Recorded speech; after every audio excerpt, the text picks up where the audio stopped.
Assalamualaikum warahmatullahi wabarakatuh. Selamat datang di Jurnal Intan Indigo. Kali ini aku lagi ada di kawasan Alun-Alun Kidul, Yogyakarta, dan aku lagi sebenarnya mau ngebahas mitos yang ada di sini, yaitu mitos beringin kembar.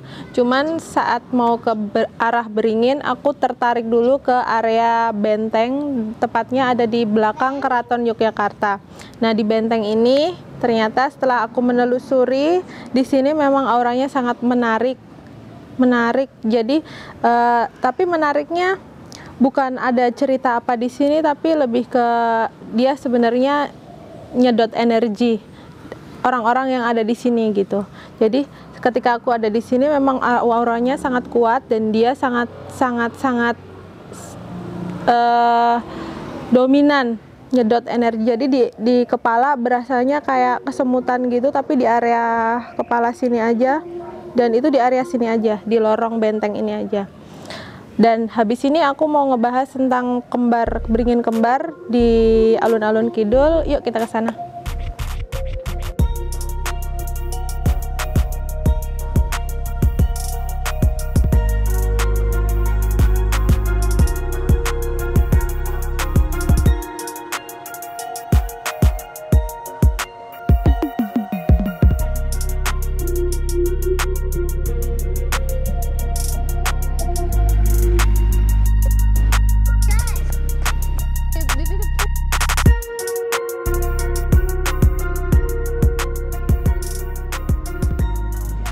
Nah, sekarang aku udah ada di antara beringin kembar yang sering orang menyebutnya beringin kembar masangin.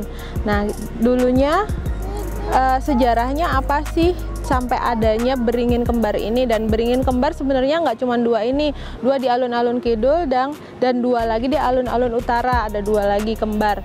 Nah, dulunya adanya beringin ini sebenarnya itu dari permintaan Putri Hamengkubuwono yang pertama. Jadi ceritanya Putri Hamengkubuwono yang pertama itu mau dijodohin sama seorang laki-laki. Nah, kebetulan seorang putri ini kurang suka sama laki-laki ini. Dia ngasih syarat kalau mau menikahi putri dari Sri Sultan Hamengkubuwono yang pertama, dia minta laki-laki tersebut bisa ngelewatin di antara kedua beringin ini. Jadi si laki-laki ini bisa lurus enggak melewati di antara kedua beringin ini. Nah, kenapa diminta begitu? Karena diyakini kalau seseorang bisa melewati lurus berjalan sampai berada di tengah-tengah kedua beringin ini, itu artinya orang tersebut memiliki hati yang bersih, hati yang tulus. Nah, si laki-laki ini yang tidak terlalu disukai sama Putri Hamengkubuwono yang pertama akhirnya menjalani syarat dari putri tersebut, dan memang kenyataannya laki-laki ini tidak bisa berjalan lurus hingga di tengah-tengah pohon beringin ini.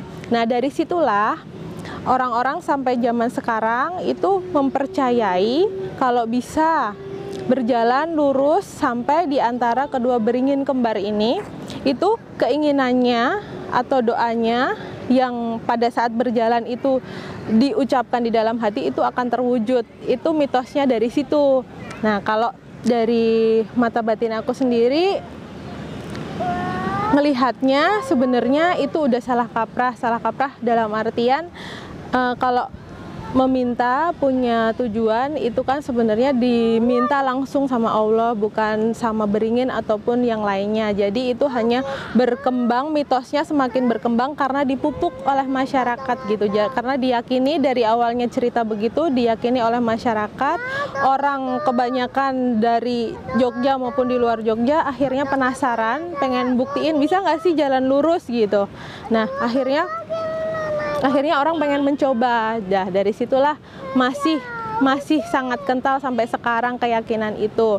Nah, lalu ada mitos lain lagi bahwa ada orang meyakini kalau di titik inilah pintu gerbang gaib antara dulu Sri Sultan Hamengkubuwono akan ada pertemuan dengan Bunda Ratu Nyi Roro Kidul. Orang mempercayainya begitu.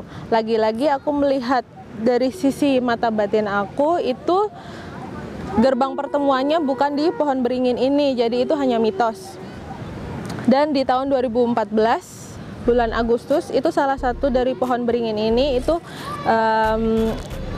kebakaran salah satunya, dan masyarakat Jogja sendiri juga menghubung-hubungkan ada apa sebenarnya kok bisa kebakaran, sedangkan ini kan adalah tempat yang sakral. Kenapa bisa kebakaran? Pasti akan ada pesan, sesuatu yang ingin disampaikan, atau itu merupakan sebuah pertanda.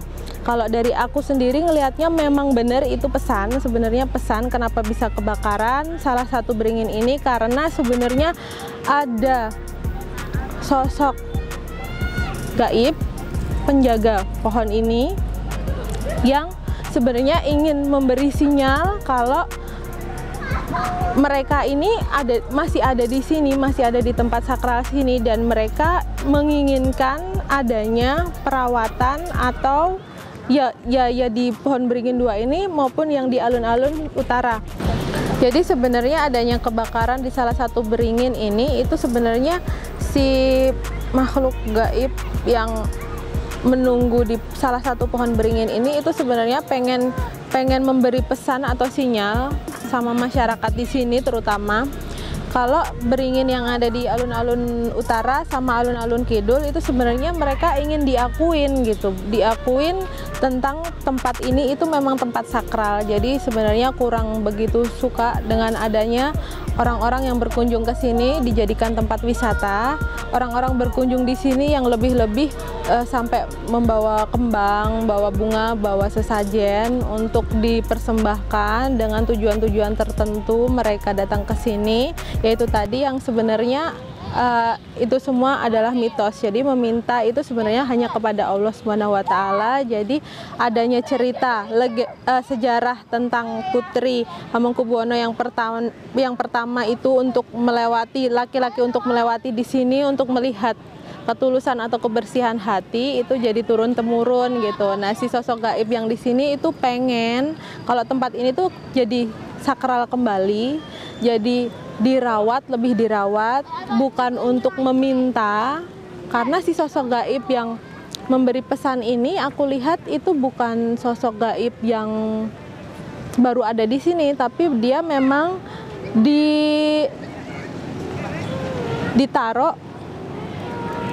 diperuntukkan untuk menjaga tempat ini dari dulunya oleh pihak keraton, dan itu masih ada sampai sekarang. Jadi dia menginginkan adanya perawatan. Dan ada lagi mitos kalau di sini itu kalau orang punya hubungan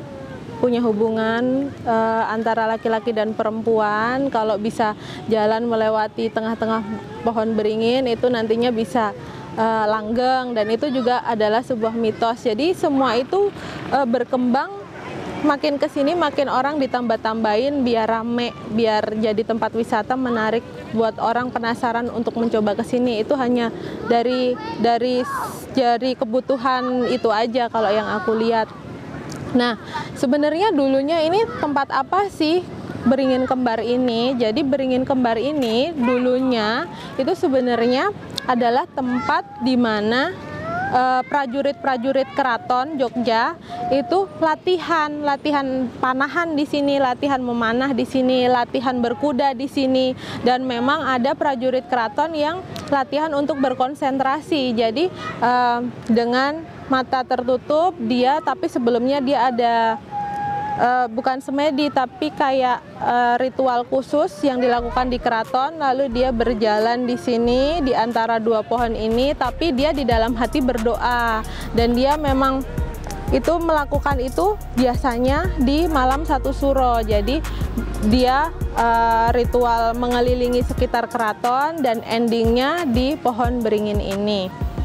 Jadi kalau menurut aku sebaiknya kita yang di zaman sekarang ini sebaiknya lebih mau membaca apa sih sejarahnya dulunya, kenapa ada pohon beringin kembar ini dan sejarahnya apa. Jadi kita bisa lebih mengerti apa artinya sejarah yang ada di sini, bukan hanya mendengar cerita yang berkembang yang terdengar di telinga kita aja gitu. Jadi kita bisa lebih bijak, lebih bisa menjaga tempat-tempat sakral terutama. Jadi jangan mengotori dengan kayak ngasih kembang, ngasih dupa dan lain sebagainya, dan nanti akhirnya jadi musyrik.